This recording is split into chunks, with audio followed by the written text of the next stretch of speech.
한 달 월급 전부를 모아도 원룸 하나 계약할 수 없는 나라. 중앙은행 총재였던 사람조차 집을 포기하고 부모님 댁으로 돌아간 나라. 청년들은 조국을 떠날 준비를 하고 있습니다. 의사들은 매년 수천 명씩 국경을 넘고 사람들은 빵 하나 사려고 새벽부터 줄을 섭니다. 15년 전 신흥국의 기적이라 불렸던 터키. 지금은 평범하게 살아가는 것조차 불가능한 지옥이 됐습니다. 오늘 기적이 어떻게 몰락으로 추락했는지 터키의 잔혹한 진실을 공개합니다.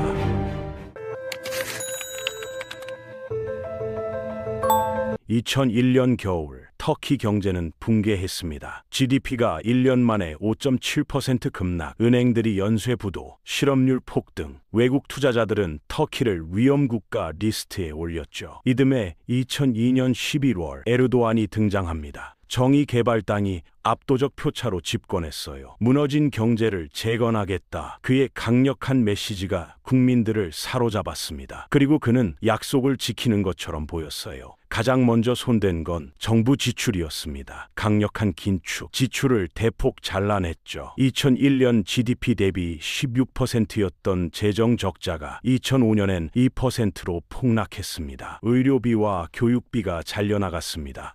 공공 서비스는 축소됐어요. 국민들의 불만이 터져나왔죠. 그럼에도 결과는 놀라웠습니다. 인플레이션율이 연 50에서 60%에서 8%로 급락한 겁니다.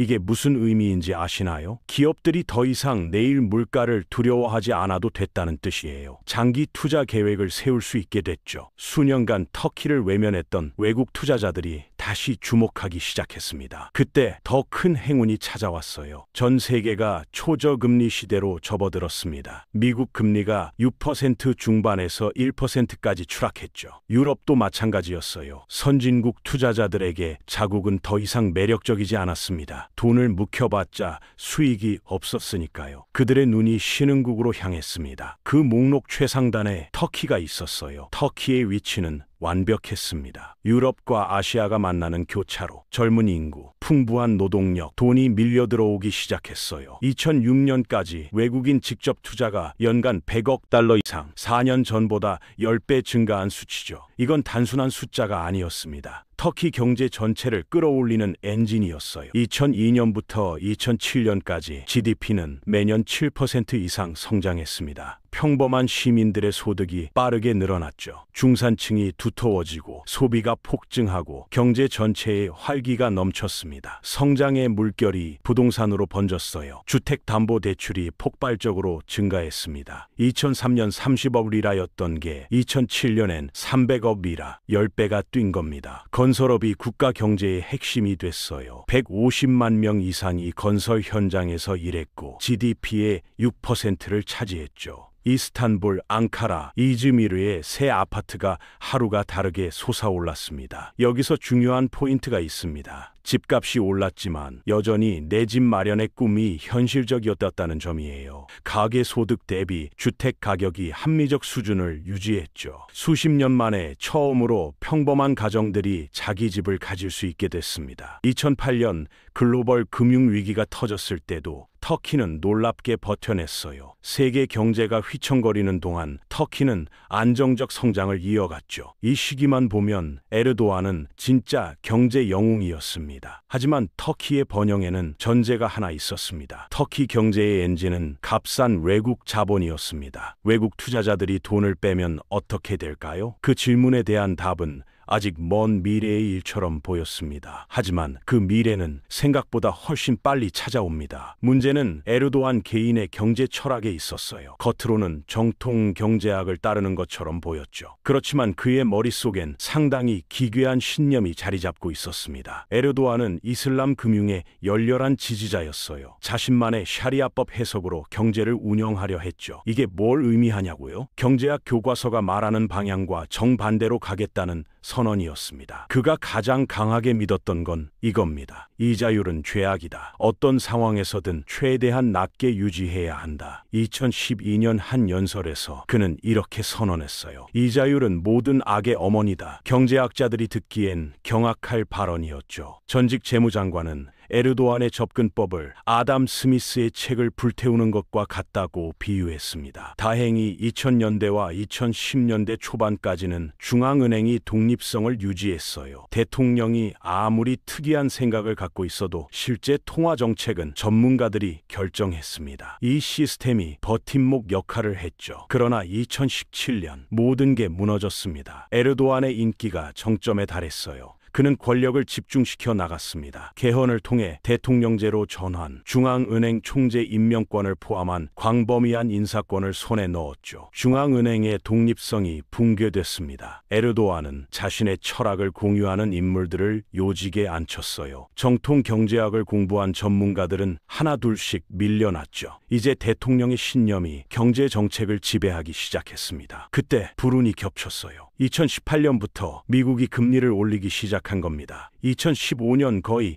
0%였던 금리가 2018년 말엔 2.5%로 상승했죠. 숫자만 보면 작아 보입니까? 이건 몇 년 만에 수배 증가한 수치였습니다. 터키 입장에서 이건 재앙의 시작이었어요. 터키 경제는 값싼 외국 자본에 의존하고 있었으니까요. 이제 투자자들은 굳이 위험한 신흥국에 투자하지 않아도 미국에서 안전하게 수익을 낼 수 있게 됐습니다. 결과는 예상대로였어요. 외국 자본이 터키에서 빠져나가기 시작했습니다. 단 1년 만에 90억 달러의 순자본 유출, 국가 경제 전체가 흔들리는 충격이었죠. 가장 먼저 무너진 게 부동산이었습니다. 2017년부터 2018년 사이 신규 주택 판매가 20% 급감, 2000년대 내내 두 자릿수 성장을 이어가던 건설 산업이 정체에 빠졌어요. 건설 노동자 200만 명이 일자리 위협에 직면했습니다. 프로젝트들이 동결됐죠. 일부는 아예 중단됐어요. 경기 호황기에 대출받아 집 산 사람들은 감당 못할 빚더미에 앉게 됐습니다. 그리고 이 위기는 단지 부동산에만 머무르지 않았습니다. 그렇지만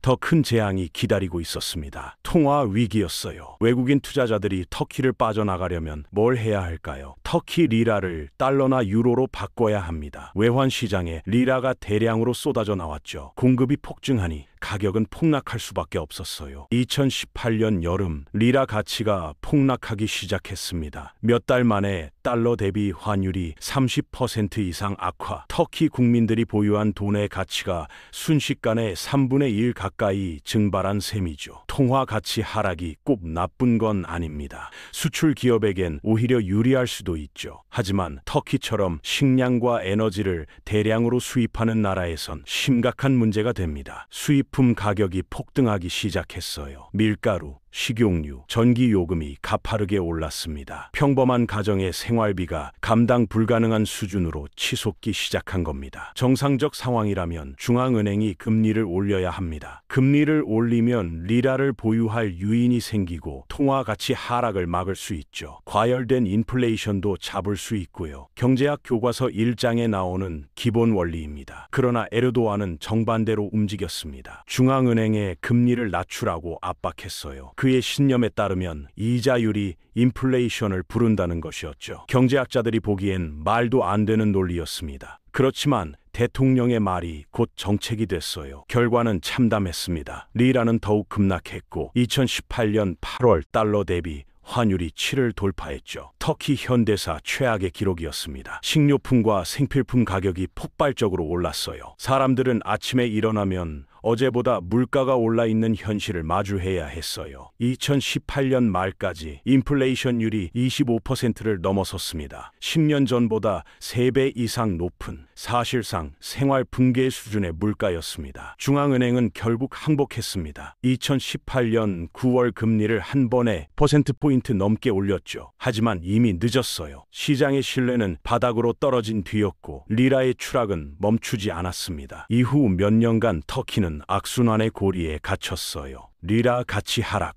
수입 물가 상승, 인플레이션 가속, 리라 가치 추가 하락. 이 사이클이 끝없이 반복됐습니다. 2024년까지 리라는 2010년대 초반 대비 가치가 10배 이상 떨어졌고 실질 구매력은 15분의 1 수준까지 추락했습니다. 인플레이션은 통제 불능 상태가 됐어요. 2022년 연간 인플레이션율이 한때 85%에 육박했죠. 1년 전 100리라였던 물건이 185리라가 되는 세상. 실질 임금은 계속 깎였고 서민들의 삶은 무너져 내렸습니다. 그런데 이 경제 위기가 가장 극명하게 드러난 분야가 있었어요. 바로 주거였습니다. 리라 가치가 추락하면서 리라 기준 주택 가격은 급등했습니다. 2021년부터 2023년 초까지 일부 이스탄불 지역에서는 집값이 몇 배씩 뛴 사례도 있었죠. 명목 가격으로만 보면 엄청난 상승이었어요. 그렇지만 여기 중요한 포인트가 있습니다. 2025년 현재 명목 주택 가격 지수는 연 30% 안팎 상승하고 있지만 인플레이션을 감안한 실질 가격은 오히려 하락세라는 점이에요. 무슨 뜻일까요? 집값 오르는 속도보다 물가 오르는 속도가 더 빠르다는 겁니다. 달러나 유로로 환산하면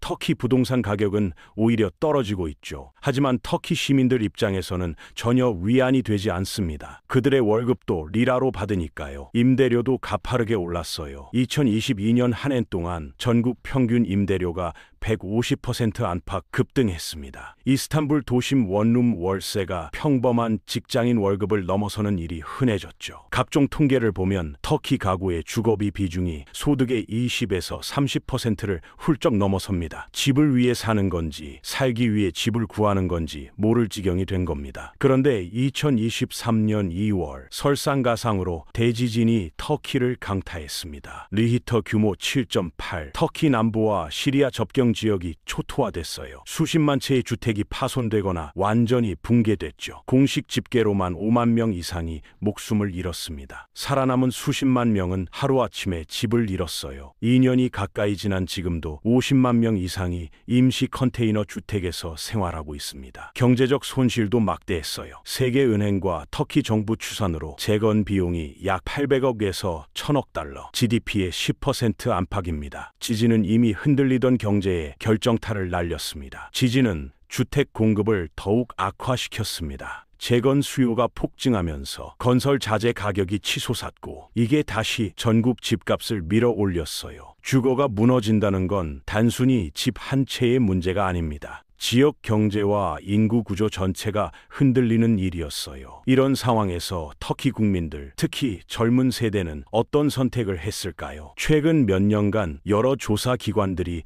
터키 청년들을 대상으로 설문을 실시했어요. 결과는 충격적이었습니다. 청년 10명 중 4명 이상이 기회가 된다면 해외에서 살고 싶다고 답했죠. 특히 대학생과 취업준비생 그룹에서는 그 비율이 더 높았어요. 이건 단순한 희망사항이 아니었습니다. 실제로 많은 사람들이 떠나고 있었죠. 특히 의료 인력의 이탈이 심각했어요. 2024년 야당 의원은 지금까지 터키를 떠난 의사가 10,000 단위에 달한다고 분석했습니다. 의료 인력 유출이 심각한 정치 쟁점으로 떠올랐죠. 정확한 숫자를 확인하기는 어렵습니다. 그렇지만 의료 인력 유출이 심각한 정치 쟁점이 된 건 분명한 사실이에요. 터키 의과 대학협회도 이 문제를 공식적으로 제기했죠. 젊은 의사들이 국내보다 몇 배 높은 월급을 받을 수 있는 독일, 영국, 중동으로 떠나고 있다는 겁니다. 의사뿐이 아닙니다. 엔지니어, IT 전문가, 교사들도 해외로 눈을 돌리고 있었죠. 한 나라의 미래를 책임질 핵심 인재들이 조국을 떠나는 겁니다. 이런 두뇌의 유출은 외국인 투자자들도 주목했어요. 유럽부흥개발은행이 2023년 실시한 조사에 따르면 터키에 진출한 외국 기업의 절반 이상이 정치 불안정과 숙련 노동력 부족을 터키 투자를 줄이는 주요 이유로 꼽았습니다. 악순환이 시작됐어요. 젊은 인재들이 떠나니 외국 기업들도 투자를 줄입니다. 투자가 줄어드니 좋은 일자리가 생기지 않죠. 좋은 일자리가 없으니 더 많은 젊은이들이 떠납니다. 이 사이클을 끊기가 점점 어려워지고 있어요. 오랫동안 외국 자본에 의존해 성장해온 나라가 이제 자본과 사람을 동시에 잃고 있는 겁니다. 경제학자들은 이런 상황을 발전의 함정이라 부릅니다. 한번 빠지면 빠져나오기가 굉장히 힘든 상태죠. 어떤 의미에서 터키의 이야기는 참 아이러니합니다. 에르도안이 2000년대 초반 처음 집권했을 때 그의 가장 큰 성과는 무너진 경제를 재건하고 투자자들의 신뢰를 회복한 것이었어요. 수십억 달러의 외국 자본이 터키로 몰려들었죠. 그러나 20년이 지난 지금 그의 독특한 경제 철학과 중앙은행 독립성 파괴, 금리 인상 거부는 그 자본을 쫓아낸 것뿐만 아니라 미래 세대까지 밀어내고 있습니다. 한때 신흥국의 희망이라 불리던 나라가 이제는 많은 젊은이들이 떠나고 싶어하는 나라가 됐어요. 그런데 이 이야기를 듣고 계신 여러분 중 일부는 이런 생각을 하실 수도 있습니다. 터키는 먼 나라 얘기고 우리랑은 상관없는 일 아닐까? 과연 그럴까요? 지금부터 시선을 2025년 현재 대한민국으로 돌려보겠습니다. 서울 아파트 평균 매매가가 12억 원을 넘어섰습니다. 2025년 11월 현재 서울 아파트 중위 가격은 12억 원 안팎이에요. 강남권은 말할 것도 없고 강북과 외곽까지 10억 원을 넘는 게 일반화됐죠. 젊은 부부가 서울에서 30평대 아파트를 사려면 얼마나 벌어야 할까요? 대출 규제를 고려하면 수억 원의 자기 자본이 필요합니다. 평범한 월급쟁이에게는 거의 불가능한 얘기죠. 출산율은 어떨까요? 2023년 한국의 합계 출산율은 0.72명으로 세계 최저를 기록했어요. 2024년에는 0.75명으로 아주 소폭 반등했지만 여전히 세계에서 가장 낮은 수준입니다. 왜 아이를 낳지 않는 걸까요? 여러 이유가 있겠지만 많은 청년들이 말합니다. 집도 없는데 결혼은 무슨 결혼이고 아이는 무슨 아이냐고요. 주거 불안이 저출산의 핵심 원인 중 하나라는 분석이 많습니다. 해외 이주는 어떨까요? 통계청 자료를 보면 한국의 순이민 상황이 최근 플러스로 돌아섰다는 보고도 있어요. 외국인 유입이 늘어났다는 거죠. 하지만 한편으로는 젊은 세대 사이에서 이 나라에서 미래를 설계하기 어렵다는 정서가 커지고 있는 것도 사실입니다. 워킹 홀리데이, 유학, 해외 취업에 대한 관심이 늘고 있어요. 특히 의사와 간호사 같은 의료 인력의 해외 이탈도 조금씩 증가하고 있다는 분석이 나오죠. 터키만큼 극단적인 수준은 아니지만 신호등은 이미 켜진 상태입니다. 물론 한국과 터키는 다릅니다. 한국은 터키처럼 정치가 중앙은행을 완전히 장악한 상황이 아니에요. 통화 정책의 독립성이 어느 정도 유지되고 있죠. 경제 펀더멘털도 훨씬 탄탄합니다. 그렇지만 몇 가지 키워드는 놀랍도록 닮아 있어요. 치솟는 집값, 버거운 임대료, 떨어지는 출산율, 해외로 눈 돌리는 청년들. 이 키워드들이 모여서 만들어내는 그림은 결코 가볍지 않습니다. 터키가 우리에게 주는 교훈은 명확합니다. 정책의 실패는 숫자가 아니라 사람의 삶을 무너뜨린다는 점이죠. 한 세대의 전체의 삶의 궤적을 바꿔버릴 수 있습니다. 집을 포기하게 만들고 결혼을 미루게 하고 아이를 낳지 않게 만들고 결국 조국을 떠나게 만듭니다. 터키는 한때 성공한 신흥국의 교과서로 불렸어요. 하지만 통화 정책의 실패와 정치의 개입 그리고 쌓여가는 구조적 문제들을 방치한 결과 이제는 많은 젊은이들이 떠나고 싶어하는 나라가 됐죠. 한국은 과연 어느 방향으로 가고 있을까요?